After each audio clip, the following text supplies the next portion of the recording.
We are live. Yes, Got there in it's the end. worked. We got there in the end. Me and technology. Hello, Both of us, I everybody. think.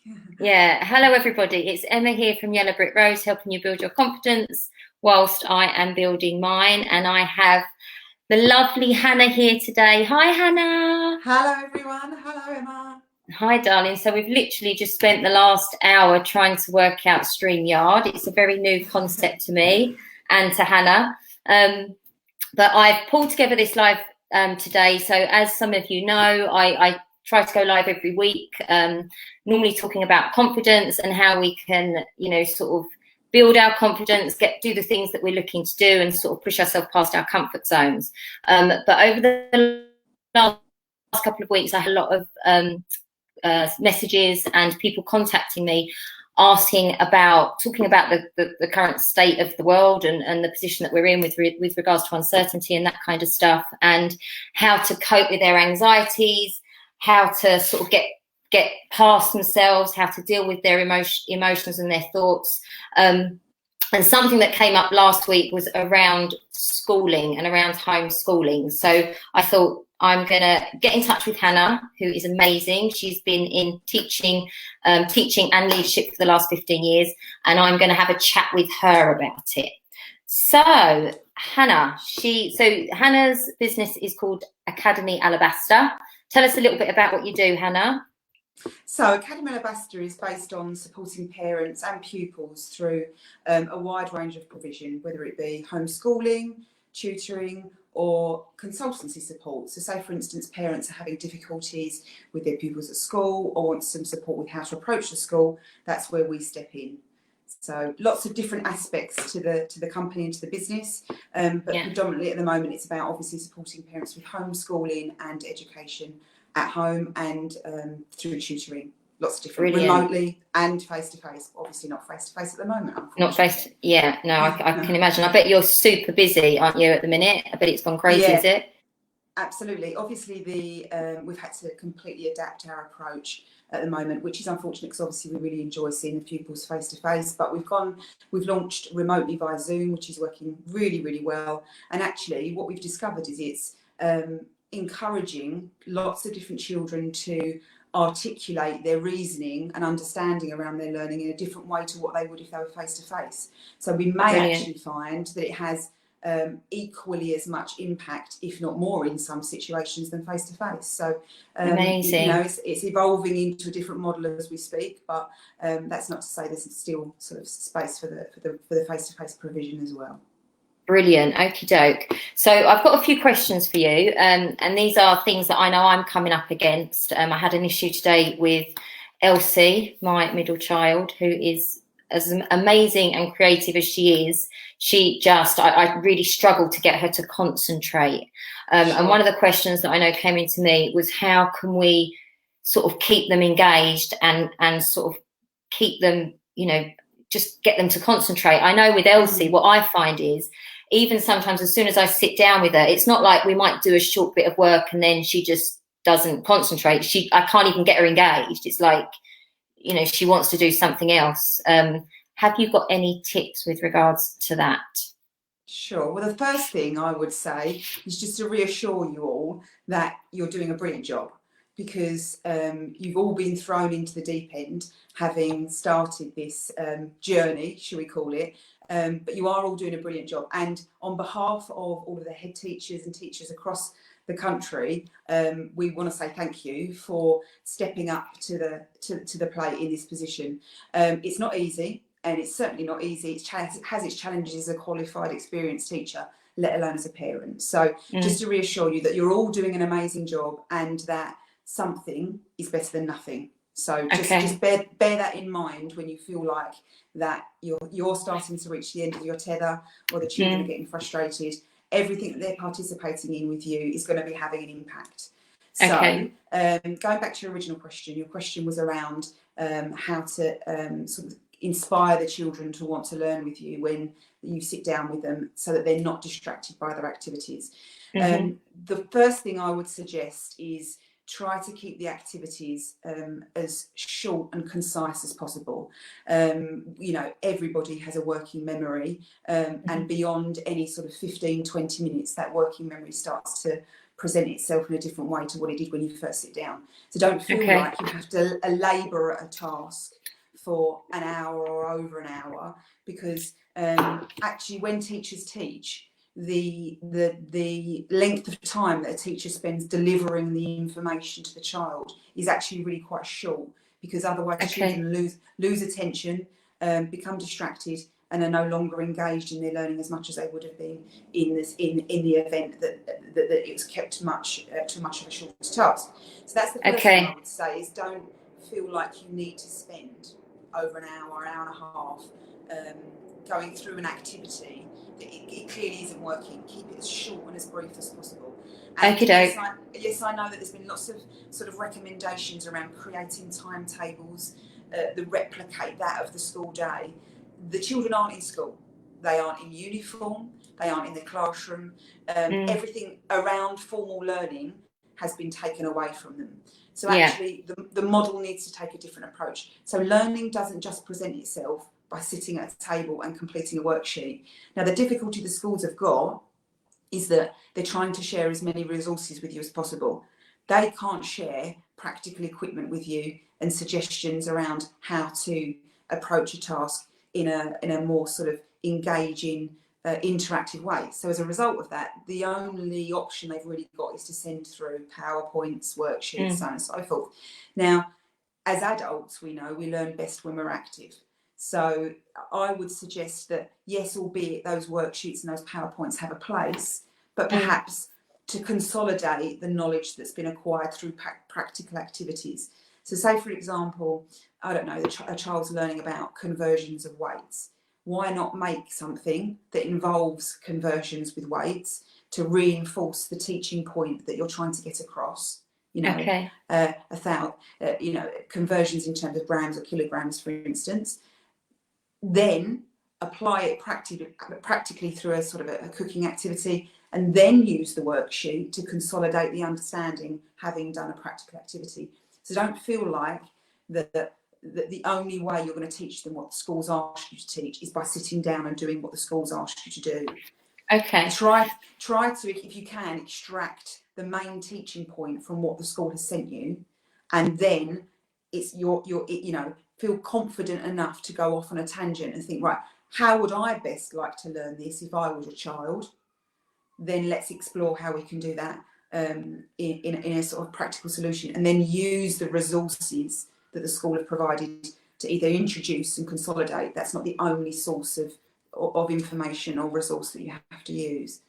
So it's about getting a bit creative, I suppose. Yeah, definitely. Because I do. Go on, sorry, go on. I was going to say, I think it's a massive learning curve for us as parents. Like I now sort of sit down and think, oh my God, how the hell do teachers look after 30 kids?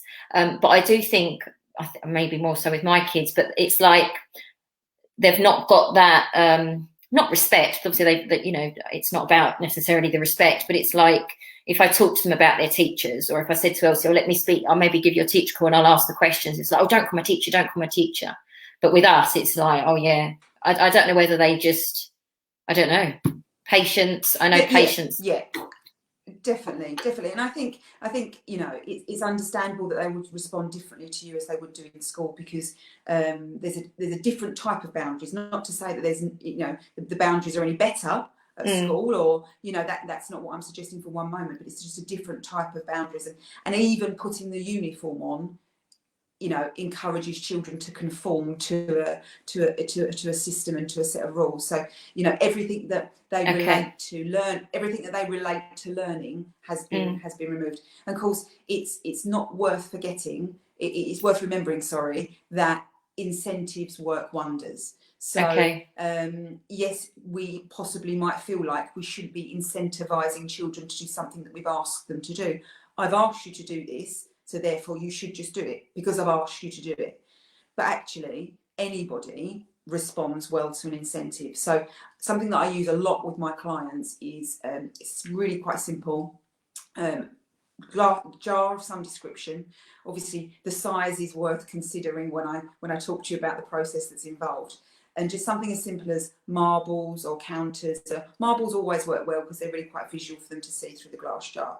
And sort of have a conversation or a thought around what it is that are your main barriers to moving forward with the learning at home. If it's that they're finding it difficult to sustain their attention for over 5-10 minutes and then they're off down from the table or wherever you choose to work with them, then actually with the child come to an agreement that if you can work for 10 minutes without any distraction and have a sand timer to measure that. So again, it's visual prompts and visual incentives. You will be given a marble. Now, what happens is that those marbles come together to achieve a longer term reward. It could be a day out of their choice or anything like that. Now, that all sounds quite straightforward, but it's about the consistent messages that come through that. So what you're saying is, I'm not only rewarding you for sitting down and working really hard, but also what I'm not going to do is remove those marbles if you don't clean your teeth when I ask you to, because actually those two things are very separate. So try to create an incentive that's protected to the learning process, because children behave and majority of the time behave and can conform to a set of systems and a set of rules in school because there's consistency in the reward and as well as consistency in the reprimand. So have a think around what is a sustainable approach for you and what is it that's the biggest barrier to the child's learning. So if there's, for instance, a constant temptation to be on the iPad, then actually what can we do to reduce, or any kind of tablet, or what can we do to reduce that? And actually, do I need to introduce an incentive and a reward to encourage that amongst the child? So I think that's the key. The key is just consistency, and it's again about not losing focus on what it is you want to achieve. So actually, if your child does eventually sit down for 10 minutes, regardless of how long that 10 minutes takes for them to get to that point, they will achieve a marble. It's really tempting when children don't do something that we want them to do. It's really tempting to then focus on the fact that they're not following your instruction. Then what happens is you're actually losing sight of your end goal. Your end goal was for them to work for 10 minutes. Your focus has now shifted towards, they're not listening to me. Doing what I've asked you to do. Absolutely. And then of course you don't get what you were aiming to achieve by the end of it anyway. So it's about keeping, that makes sense. Keeping focused on what it is you want to achieve by the end of the period of time you've got. And actually there's no rules around when those 10-20 minutes take place. No. But it's about, insisting that it does still take place at some point in order to achieve the end result or marble or Okay, that makes sense. That makes sense. So I know the questions come up a couple of times with how, obviously we know that when the children go to school, they're at school, they normally start for just before 9 and they finish just after 3. So me and Matt had this debate the other day. He was saying, well, obviously when the children are at home and they're sort of getting your one-on-one attention, it's you wouldn't need to do a 5-6 hour day with them, which we haven't been doing ourselves. But is there a particular amount of time that we should be sitting down with our kids to do schoolwork? Because I know that comes up. Some people are doing maybe a couple of hours. Some people might be doing 4 or 5 hours. Yeah. And I do understand and appreciate what you said with regards to, sit down with them. And even if it's just 15-20 minute increments, that's absolutely fine. If they lose the attention, have a break and then come back to it. But overall, I know I've got it in my head that we should be doing, I don't know, maybe 3 hours a day. And I don't know why I've got it in my head that it should be about that sort of time. So let me just give you some sort of guidance around a week, really, because sometimes actually it's easier to view things in terms of weeks, because then you can adjust that week around what works for you. So the government guidelines around provision are 5 hours English, 5 hours maths, 2 hours science. This is across a week. So an hour a day, basically, of the core subjects in terms of English and maths. Okay. And then you're looking at 2 hours a week for science and 2 hours a week for ICT, computer skills, so on and so forth. Then, of course, it's entirely up to the school how they use and organise the rest of their week amongst the humanities, the geographies, the histories, RE, so on and so forth. Now, of course, it depends on what type of resources are coming through from the school. But do remember that that hour a day for English and that hour a day for maths isn't just always about them sitting down working formally. So the teacher will deliver the main teaching point for around 15, 20 minutes maximum, no more than that, 10, 15 minutes. After that, they switch off otherwise.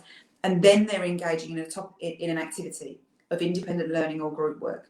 Now, that independent learning or group work will only take about 20, 25 minutes. So you're looking already, 40 minutes, 35, 40 minutes being used up. And then what happens is they come together and they discuss their findings, apply it to a puzzle, for instance, in maths, or a reasoning question, that sort of thing. Now, that's what an hour looks like. So I don't want you to think that an hour means they're sitting down doing an activity, albeit, whether it be a worksheet or an investigation, or it might not always be, that hour is broken up and separated into so many different components that actually the key learning point is going to come from the information that is imparted to the child, and then the consolidation of that information and the application of it. But do remember, the application of it doesn't just have to be through a worksheet. The application of it can be through a practical activity. And, I don't know of any schools from all of our clients that are requesting necessarily evidence that they're completing the task. But actually, if you sent through evidence in the form of a photograph of your child making a cake, applying their new knowledge of conversions, the school would be as, reassured and as thankful and grateful that the child was doing something rather than nothing, and actually would be really pleased that it's being done practically, not just through a worksheet, which of course, as we all know, ends up being sort of really quite dry and can be quite dull for the child to complete, and that's when you're going to lose their attention. So that was something. Go on. Sorry, no, I was going to say that's something you said to me the other day when I said we'd been out, when we caught up last week, and I said that we'd been out with the kids, we'd taken them for a little walk on the farm, and with little Ruby we were counting some flowers. She was picking up little flowers and we were counting the flowers, and we were just doing different things. I wouldn't necessarily put that down to learning, but actually when I came back and spoke to you, I thought, oh, do you know what, we do quite a lot during the day where we might be outdoors and we might be talking about things in a practical way. Definitely. I don't know why we all, especially for me as being a parent, we tend to have it in our head that for children to complete their schoolwork, they need to sit down at a table with a piece of paper and go through it in that sort of repetitive motion. Very formal way of learning, And actually, if you read the Ofsted reports of our outstanding schools across the country, it's actually quite opposite. The curriculum is enriched, and the children are immersed in a very creative, dynamic curriculum, so far away from that original old school model, quite archaic model of sitting down at a desk for lengthy periods of time, because children learn best through doing. They learn best through practical activity. And of course, your example of walking through the woods and counting, don't even realise that the learning's taking place. And that's the best form of learning, when they don't even realise that they're learning, and that's in the end of a lesson when they say, "Oh, we haven't done anything today, Miss. We've only done X." Well, actually, no, you've met a learning objective that we set out to achieve, but you just didn't realise you were doing it because you weren't sitting at a desk. Because you made it so much fun, I suppose. It's more fun, isn't it? More engaging. That's exactly. So my key piece of advice really would just be to try. It's a difficult skill to do, because obviously, you're not qualified teachers, but is to try to draw out of the task that the school send what is the main teaching point. And don't lose sight of what that main teaching point is, because actually, if you achieve that main teaching point by the end of that session, you've met your learning objective by the end. So that's, Brilliant. it's really important not to lose sight of that. Even if the sheet's not completed or the activity's not done, it's really important not to lose sight of that. If my child's gone from point A of not knowing what this was beforehand to point B, they now know what it is. You've achieved what you set out to do. So don't lose sight of that. That's really important. Okay. Something else you touched on the other day, which I thought was really interesting.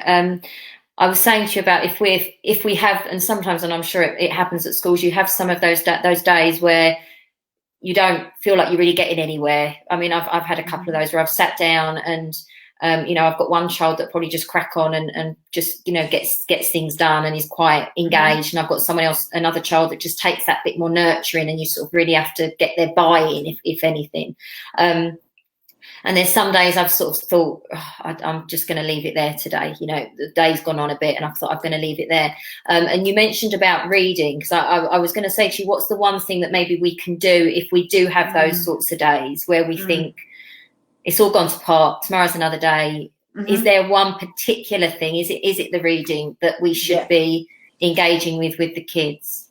Absolutely. From an English perspective, obviously maths has its different key things we need to focus on, but I would say that the one thing that has the most impact across reading and writing is reading. So whether it be that you read to your child, or your child reads to you, or they listen to an audio book, or something as simple as reading when they're cooking, reading the side of the packets of the ingredients that you're using, or for instance reading sports pages in a newspaper, for instance. So it's really about being a little bit more creative with what they're reading, because obviously not all children have a love for reading as we necessarily would like them to have, because that's, all children are different and we have to embrace that. But it's about immersing them in the reading experience to develop their language as much as possible. And if the children are obviously at pre-reading age, being read to, hearing the reading through audiobooks, but also asking questions about, there's the most amazing picture books that are available, where the illustrations open up so many opportunities for questions around inference and deduction. And don't think that they have to be a set style of question. Just do what comes naturally to you. If you look at the book, at the picture book, and as an adult you're asking questions of the image, ask those same questions of the children, because if you're thinking those questions as an adult, they will probably be the most thought-provoking questions you can ask a child. And of course it's down to the interpretation of the child. So in this instance there's no right or wrong. So what happens is the child experiences that immediate feeling of success, because there's no right or wrong answer. And that's why lots of pupils do sometimes prefer English over maths, because there is that ambiguity and that personal interpretation of texts and so on and so forth. And that's really powerful to go through that process. So reading in whatever guise it presents itself is hugely beneficial. Yeah. And you touching on, because this is something I'm really passionate about, you touching on that success that they feel, so that feel-good feeling that they get, that they've achieved something. Something else we spoke about last week was when you were speaking about a growth mindset and the importance of creating and developing growth mindsets in children.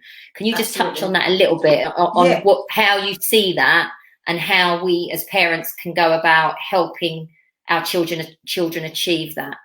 Definitely. So the key with growth mindset is ensuring, as a parent, and the way that we approach it with our children is ensuring, and teachers and educators as well, is ensuring that the language that we use with children creates a culture and environment of safety and confidence to take risks in their learning. So one of the biggest barriers to children's learning is confidence. And what that comes about as a result of is that fear of making a mistake. So growth mindset is about ensuring that children are aware that outcomes aren't just measured by one set of achievements. Outcomes are measured by gaining skills, knowledge, experience and different approaches over time. And that actually, if I can't do something yet, that's the key word, I will get there eventually.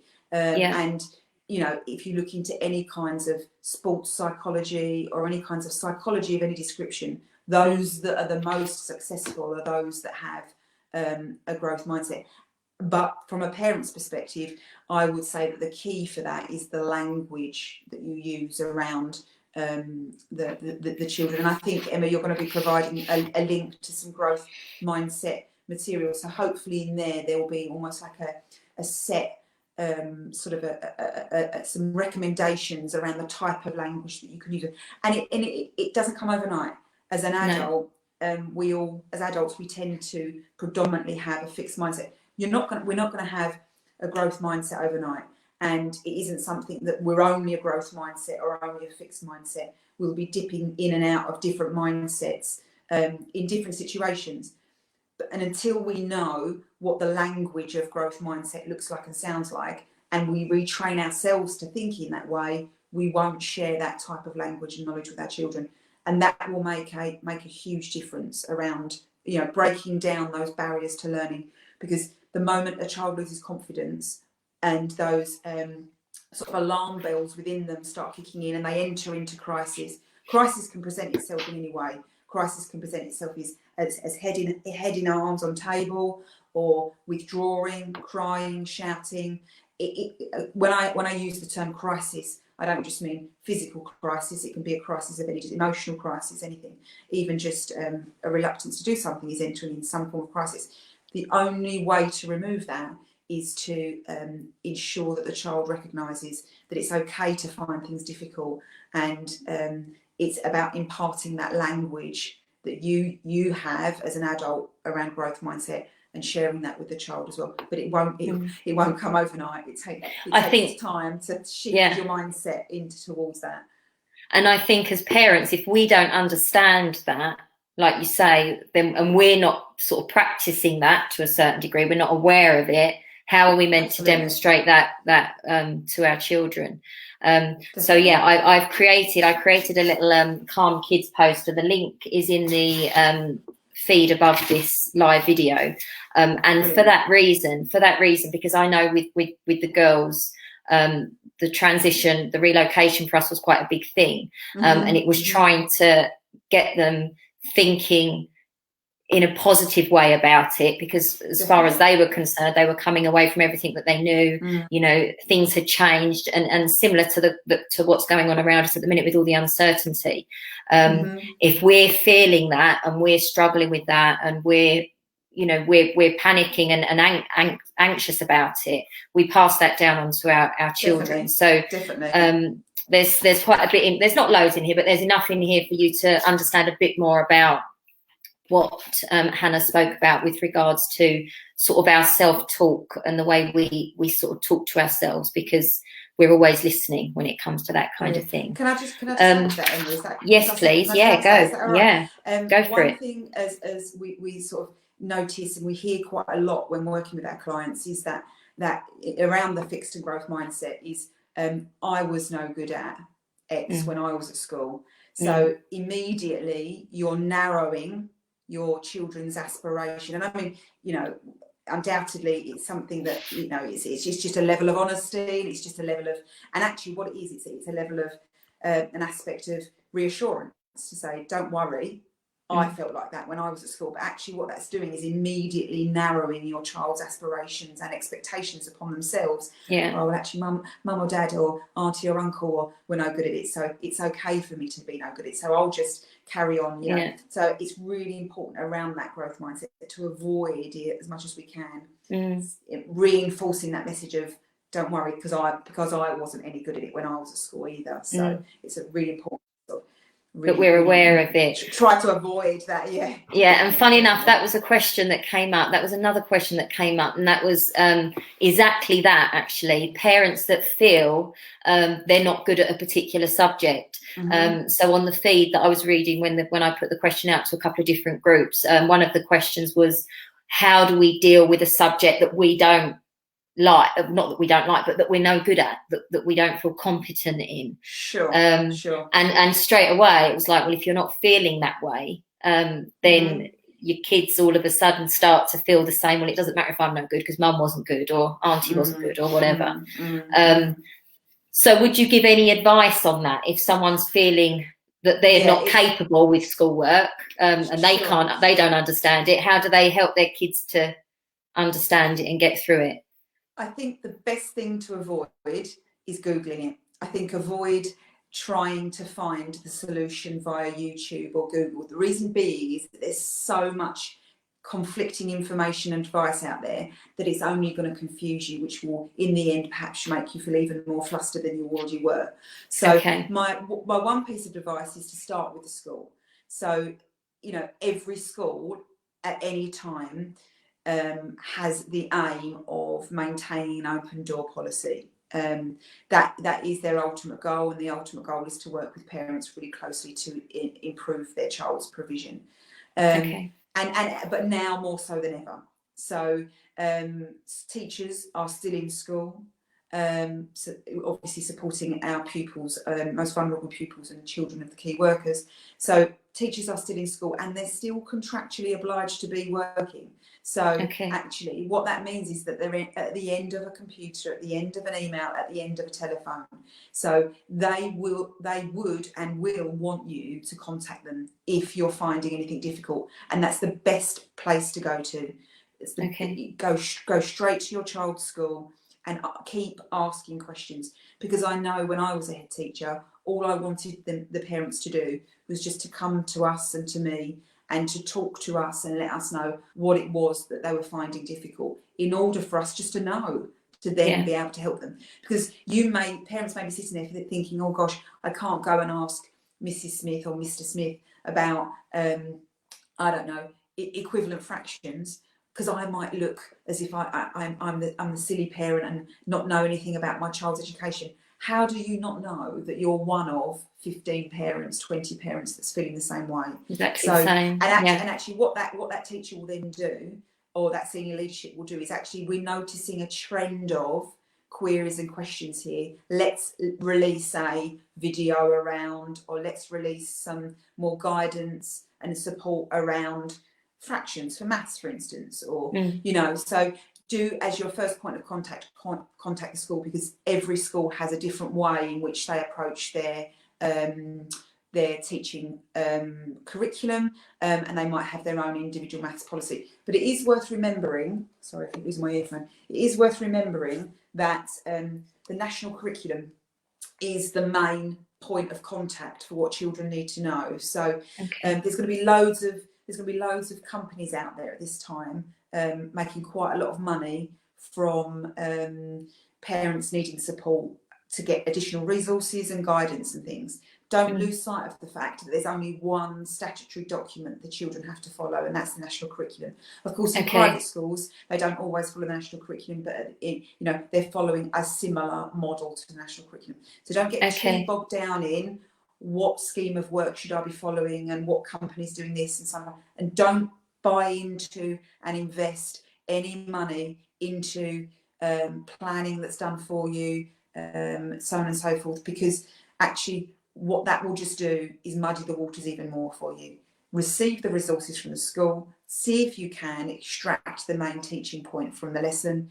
If you're still finding that difficult, or you want some support with policies and systems and approaches, then contact the school directly, or have a look on the school website, because lots of school websites have video clips, guidance around how they teach certain aspects of the curriculum for their children. But don't get too bogged down in too much literature and branded or sort of companies that are tempting you to buy more and more literature, because it will just confuse you even more. So it's worth not sort of feeling that you have to do that to make it a better learning experience for children, because that's not necessarily always the case. Okie doke, that is brilliant. Thank you, Hannah. I'm just going to go over it. So just a couple of things you said. So 15 to 20 minutes every day, not every day, but when you're starting on a subject is fine. If you're finding that they're losing their attention after that time, don't feel that you've got to sit there for hours on end, break away and just come back to it. Yeah. So you spoke about that. You spoke about the importance of developing a growth mindset in our kids and helping them, or just thinking about the language that they're using in communicating. What else did we speak about? We spoke about, obviously, that helps building their confidence. There's not a particular certain, you know, however many hours a day per day that we should be spending with them. Across the week, I don't know why I'm still hung up on this time thing, but across the week, as long as we're getting in sort of the key points. Yeah, I'd say something you know, an aspect of maths learning and an aspect of English learning and some sciences, but definitely English and maths every day. Every day. And again, it doesn't need to be as formal as sitting down completing a whole task. It can be, you know, times table practice, all the short, quick fire activities throughout the day over a longer period of time, which I've got a feeling this is going to go on for, will have as much impact as sitting down for longer periods of time in one sitting. So, brilliant. You know, I think it's just use it and trust your instinct. I think that's the key message. Is you're the parent, you know the child better than anybody. So the moment you see your child starting to lose concentration, or you're feeling yourself getting frustrated, just stop and regroup at another, and go back to the learning objective or the skill that you were trying to cover at a different time. There's going to be no judgment on the school's part if you don't submit that task on that day, because they're just grateful for everything that the parents are doing at this really difficult and turbulent time. Brilliant. Okie doke. Well, thank you so much. So You're welcome. It's been a pleasure. Yeah, thank you, my darling. I've put your details above this live feed. If anybody's got any questions, can they reach out to you? I've put your website details on there. I know all your contact details are on the website. Yeah, absolutely. So really appreciate the time that you've spent this evening. I know you've been super busy, like back to back all day, and then it took us an hour to try and get on, but we got there in the end. It's fine. Whatever I can do to help.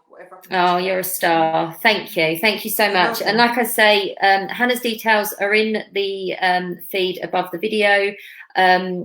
Please do like and share the video if you feel that it's added value and you feel it can help your friends and family. Then do please push it out to them. And yeah, thanks for watching, everybody. Thanks, Hannah. Thank you. Bye. Take care, everyone. See you later. Bye. Bye.